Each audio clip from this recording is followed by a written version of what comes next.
Je passe la parole à Yves Eonet pour aborder maintenant le deuxième volet. Voilà, bonjour tout le monde. Je ne sais pas si ça marche, mais on va essayer. Voilà, donc je m'appelle Yves Eonet, je suis président fondateur d'une société qui s'appelle TACPay. Je ne suis pas sûr que ça marche. Donc je vous serai signé à chaque fois, j'appuie mais ça ne marche pas.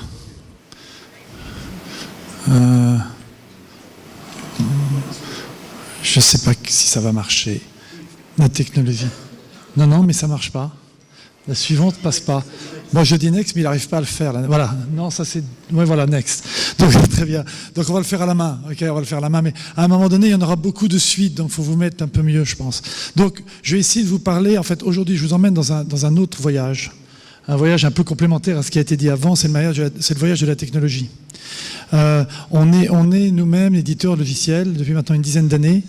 Moi-même, je suis passionné d'innovation dans la banque et je me suis concentré sur l'inclusion financière. C'est ça notre métier. On est en France, on est une petite équipe et on va passer à la suivante tout de suite. Je ne sais pas si ça marche maintenant, c'est bon? On va voir. Oui, ça marche, très bien. Et donc, voilà, ici, donc, juste que vous compreniez où on travaille, on est dans une vingtaine de pays. On est à la fois beaucoup en Afrique, et on va beaucoup parler d'Afrique, parce que je pense que l'Afrique, c'est vraiment l'endroit où tout se passe en ce moment. Mais on n'est pas qu'en Afrique. Et la grande nouvelle que je vais vraiment partager avec vous, c'est que tout ce qu'on fait en Afrique, c'est valable pour l'ensemble du monde. C'est-à-dire qu'on n'est pas dans un contexte africain, on est dans un contexte mondial où la banque est en train de changer complètement on va dire, de monde. Et je vais bien sûr y revenir. Okay. Donc, ce que je veux vous dire, en fait, c'est qu'on est aujourd'hui dans un... Ah oui, d'abord, rapidement, on a parlé tout à l'heure, très gentiment, on a parlé de mon livre. J'ai écrit un livre sur ce sujet, donc évidemment, je ne suis pas vendeur de livres. Si ce livre vous intéresse, venez vers moi et puis j'essaierai de vous l'envoyer. Mais l'idée, c'est de mettre noir sur blanc, d'avoir mis noir sur blanc ce qui se passe dans la banque, qu'est-ce qui est en train de se passer. Et c'est un peu ça que je vais vous présenter dans les minutes qui suivent. D'accord ? Donc, la première chose que je vais vous expliquer, c'est que la banque est en train de sortir d'un cycle. Et ça, c'est très important de le comprendre. Quand je parle de la banque, je parle de l'ensemble du système bancaire mondial. La banque telle que nous la connaissons aujourd'hui, la banque de détail, et ça compte aussi pour les IMF. La banque de détail, elle a été créée dans les années 70. Et depuis les années 70, on n'a pas arrêté d'innover, c'est-à-dire qu'on a amélioré. Au départ, on a créé les agences, on a parlé des agences tout à l'heure. Donc les agences, c'est quelque chose qui existe depuis 50 ans. Et ça existe... Et je vais bien sûr avoir ça dans mon discours en permanence, ça existe et c'est complètement lié à la technologie qui a été utilisée par les banques. Si je fais un petit raccourci, je dirais que c'est Citibank qui a fait IBM et c'est IBM qui a fait Citibank. La banque et la technologie sont complètement liées. Et ce cycle dont je vous parle est un cycle technologique. Donc il s'est passé la chose suivante, c'est qu'on a amélioré en permanence ce système. On l'avait créé bien avant les cartes, on l'avait créé bien avant Internet, on l'avait créé bien avant les mobiles, et la banque a su s'adapter à toutes ces évolutions qui ont été complètement remarquables. Et la banque qu'on a aujourd'hui, eh bien, le cœur de la banque, et j'y reviendrai bien sûr, elle date encore de ces années 70. Donc c'est un succès inimaginable pour l'informatique bancaire, mais il s'avère qu'aujourd'hui, eh bien, on est là. On est à la fin de ce cycle. Et mon métier, mon job, ce que je veux faire, c'est apporter aux banques la capacité de pouvoir changer de cycle. Et quand je dis changer de cycle, ce que ça veut dire, c'est que ça va donner accès à la banque à tout ce dont on parle dans toutes les présentations, y compris les présentations qui vont venir après, c'est-à-dire l'ensemble de ces incroyables technologies qui vont transformer la banque. Et il n'est pas raisonnable d'utiliser ces technologies avec l'ancien système. Donc on va passer du monde du core banking system, que vous avez tous, en tout cas tous les banquiers qui sont dans la salle, au monde du digital banking system, qui est la génération suivante. Et j'aurai bien sûr l'occasion de vous présenter en détail ce que ça veut dire tout ça. D'accord ? Alors voilà, la première question qu'on se pose, c'est pourquoi ? Pourquoi faire tout ça ? Qu'est-ce qui se passe ? Et cette question, je voudrais que vous la gardiez en tête parce que dans mon dernier slide, je vais y répondre aussi, mais avec un autre angle, qui sera probablement aussi intéressant que ce que je vais vous dire maintenant. La première raison, c'est que l'ensemble de toutes les industries ont été réinventées par le digital et la banque ne l'a pas encore fait. La banque, parce qu'elle a beaucoup d'inertie, parce qu'il s'agit d'argent, parce qu'il y a des problèmes de régulation, parce que, eh ben on n'a pas fait ce saut. Et ce saut, il est inévitable. Vous pouvez toujours résister, vous résisterez 1 an, 2 ans, 3 ans, mais au bout d'un moment, il faudra passer au cycle suivant. D'accord ? Et donc, en fait, ce qui se passe, c'est qu'en ce moment, il y a 3 étoiles qui sont alignées dans le ciel de la banque.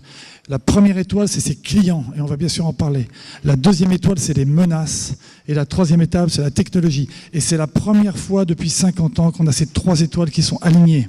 D'accord ? Alors, on va commencer par le client.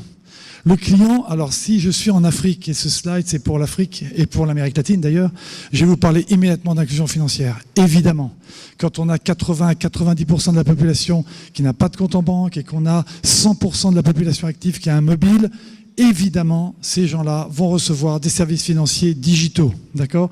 C'est inévitable, mais c'est inévitable non pas, comme on l'a un peu dit, uniquement comme on l'a dit tout à l'heure, pour aider les gens, pour diminuer le risque, pour diminuer l'informel, etc. C'est aussi indispensable pour une question de mobilisation de l'épargne locale. Jamais l'économie africaine n'émergera si on ne mobilise pas l'épargne des Africains. Et l'épargne des Africains ne sera mobilisée que si on digitalise les services financiers. Donc on n'a pas le choix, il faut le faire. Et il n'y a pas de doute, ce sera avec le mobile. Donc on est bien en train de dire qu'une nouvelle banque est en train de se créer en Afrique, à la fois pour s'occuper des gens, évidemment, mais aussi et surtout pour s'occuper de l'économie. Et je l'ai entendu dans les présentations précédentes, il faut s'occuper des PME, il faut s'occuper des SME, SMI, etc., etc. Évidemment, ok ? Donc on est bien dans un monde où la banque doit financer l'économie locale et cela ne se fera que grâce à la digitalisation des services financiers. Voilà, donc là maintenant si je parle aux Occidentaux, parce que je parle beaucoup aux banques occidentales, puisque notre plateforme elle est aussi vendue en France et en Occident. En fait, ce qui se passe, et c'est le même problème, c'est que la population occidentale a changé. La banque est sortie de nos vies. On n'a plus la même vie et la banque est toujours la même. La banque doit changer. Donc on est face... En fait, ce que je dis, c'est que les non bancarisés, c'est les mêmes que les mal bancarisés. Et aujourd'hui, nos jeunes, nos gens qui sont digitaux, et je m'inclus un peu là-dedans parce que je suis très digital, eh bien, on est mal bancarisé. On n'est pas content de notre service financier. Et c'est là où toutes les banques du monde doivent changer de cycle. D'accord ? Donc tout ça, bon, vous avez compris, on va d'un thème de... Il y avait une banque pour tout le monde, ça c'est l'Occident. Maintenant, on voudra une banque pour chacun. Et en Afrique, il y aura une banque pour chacun. Donc on est bien en train de parler de la même banque. Voilà, donc ici c'est intéressant parce que ça c'est la ligne, j'adore cette ligne, c'est la ligne, au sud de cette ligne, c'est les opérateurs télécoms qui font le boulot. Je ne sais pas si vous vous rendez compte. Ça veut dire que là, eh bien, on va se trouver devant un impératif pour les banques de réagir face à cette menace qui sont les opérateurs. Je ne suis pas d'accord pour dire les opérateurs sont des partenaires. Les opérateurs télécoms sont des menaces pour les banques parce que les opérateurs télécoms n'auront pas pour objectif de développer l'économie. Ils auront l'objectif de faire du profit et en général pour des sociétés étrangères. Donc on est bien en train de dire qu'il faut parler de social banking, de microfinance, etc., etc. Tous ces gens-là sont en train de bouger. Et c'est en Afrique qu'aujourd'hui, cette banque est en train de se créer. Je dis couramment que la Silicon Valley de la banque, elle n'est plus en Californie, elle est à Dakar, elle est à Ouagadougou, elle peut être ici, pourquoi pas. Elle est aussi, et on reparlera de la Turquie après, mais elle est aussi à Tunis, elle est aussi dans tous ces endroits où ça bouge. Okay, et bien sûr, dans le Nord, il y a ces nouvelles banques, on s'appelle les néobanques, les banques digitales, les mobile banking, toutes ces choses-là qui sont en train de bouger, de fracturer le marché et dans lequel il va falloir trouver ces petits, et c'est ça que je voudrais essayer de vous présenter. Voilà, donc en fait, les menaces maintenant. Les menaces, je ne voudrais pas faire peur, parce qu'il ne s'agit pas de faire peur, mais n'empêche que on a des fintechs qui arrivent. Vous êtes tous au courant, les fintechs, ils sont tous en train de prendre un petit morceau de la banque. On en prend un petit peu. À la fin, la banque, il lui restera juste à la limite le compte pour des questions de régulation. Mais tout le reste risque d'être pris par les fintechs. Ensuite, il y a les néobanques, les telcos, j'en parle même pas. Mais ceux qui sont le plus effrayants, c'est évidemment ceux-là. Je ne sais pas si vous imaginez ce monde où un matin on se réveille et WhatsApp devient une plateforme pour échanger de l'argent. D'un seul coup, on commencera à réaliser qu'il y a des choses qui se passent. On a vu en Occident, on voit Apple qui commence à lancer sa carte. Donc on est bien dans un monde où ces gens-là, ils ont une infinité de capacités de financement, une extraordinaire empathie pour la créativité et l'innovation, et ils possèdent le client. Si on n'appelle pas ça une menace, je ne sais pas ce que c'est qu'une menace. Donc il faut bouger et notre métier consiste à apporter aux banques les outils pour gagner cette bataille. Il est impensable que ce soit ces gens-là qui se mettent à gouverner les monnaies et l'économie. Voilà. Donc, en fait, ce qui se passe, c'est cette troisième étoile. Cette troisième étoile, c'est la très grande nouvelle, c'est que la technologie, elle est là. Alors l'excuse qui était vraiment réelle jusqu'à il y a quelques années, de dire on ne peut pas bouger parce qu'une agence, ça coûte trop cher, le business model n'est pas établi, ça coûte trop cher d'investissement. Aujourd'hui, il n'y a pas de problème d'investissement parce qu'il y a de l'argent. Je veux dire, on sait trouver les fonds pour financer ces nouvelles banques. Et ensuite, la technologie est disponible. On est dans un monde maintenant où ça marche. Nous, ça marche dans 28 pays, mais ça marche dans les grosses banques, les petites banques, les banques locales, les banques internationales. Je veux dire, ça tourne.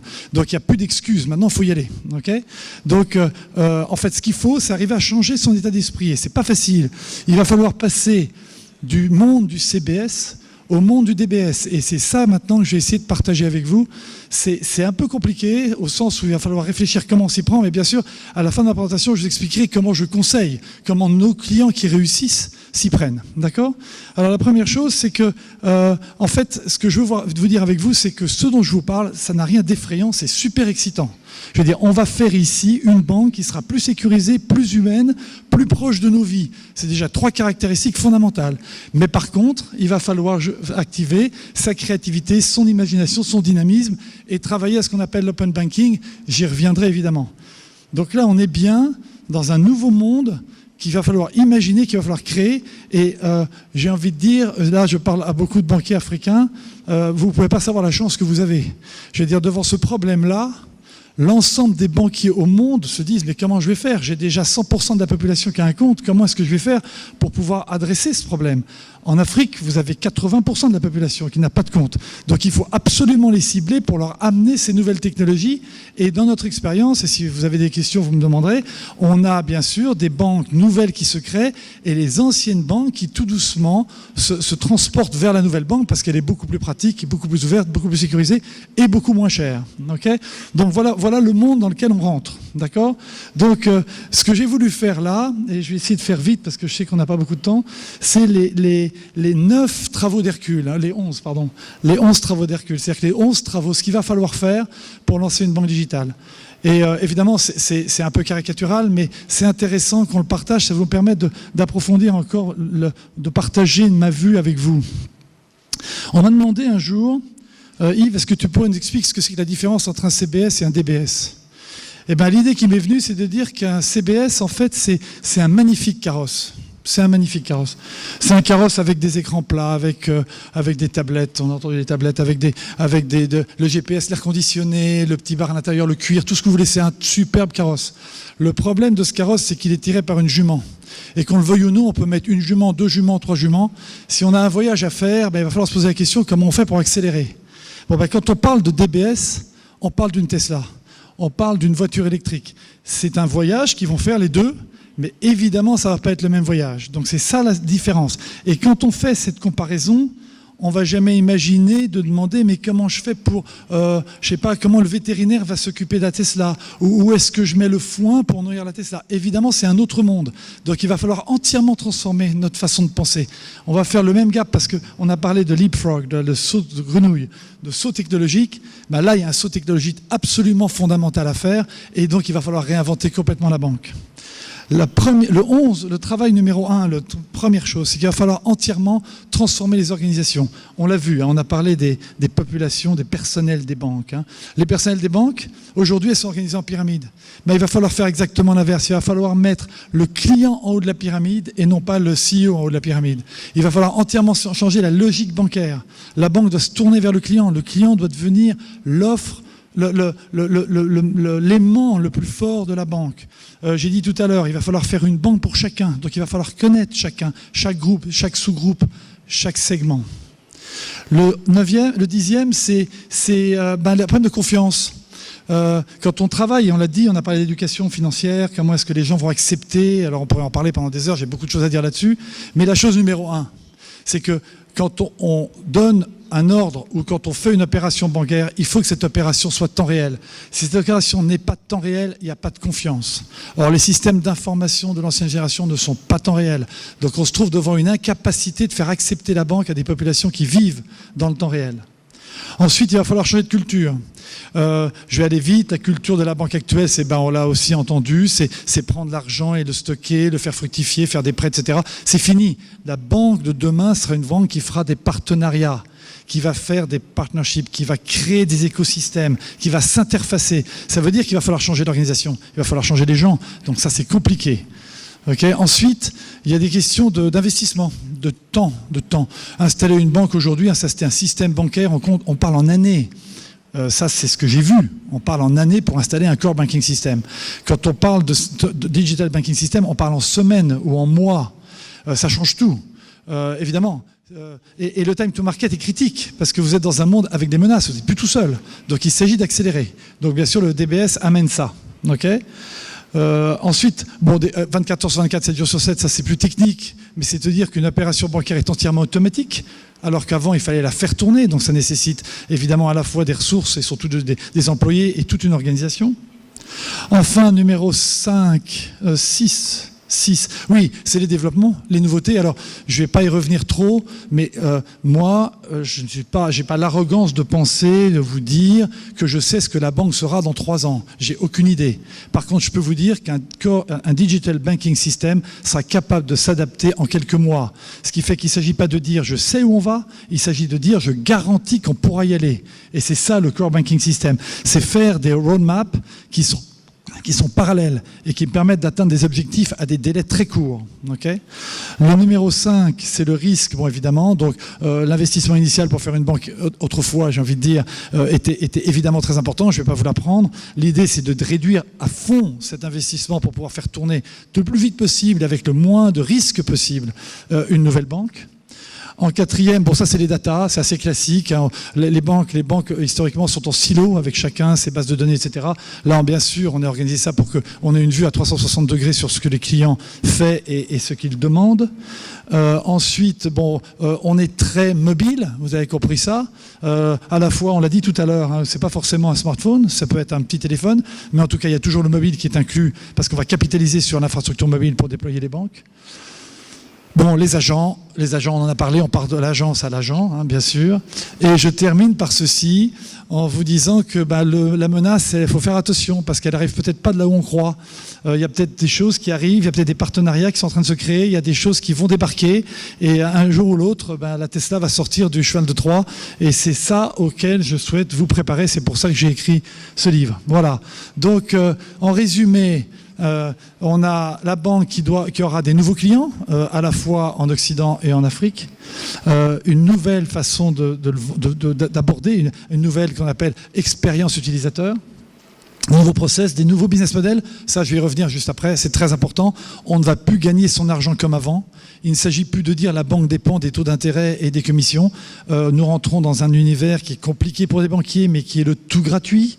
Et les menaces dont je parle, ce sera tout gratuit. Donc il va falloir trouver d'autres façons de gagner sa vie. Et ça fait partie de ce que la technologie propose. C'est des nouveaux flux financiers pour la banque et d'une nouvelle culture. Voilà.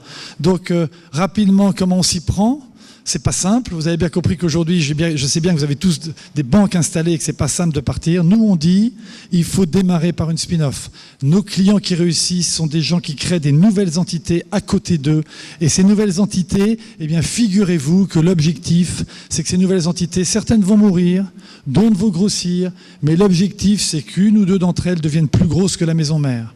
Et à ce moment-là, naturellement, les clients de la vieille banque basculeront vers la nouvelle banque, et c'est ce qui est en train de se passer auprès de nos clients. Et c'est ça, la transition qui va se faire. Alors, on parle bien sûr de digitaliser les systèmes actuels, pourquoi pas, mais c'est un projet qui est différent de celui-ci. La banque digitale, c'est pas la digitalisation de la banque, c'est l'invention d'une nouvelle banque.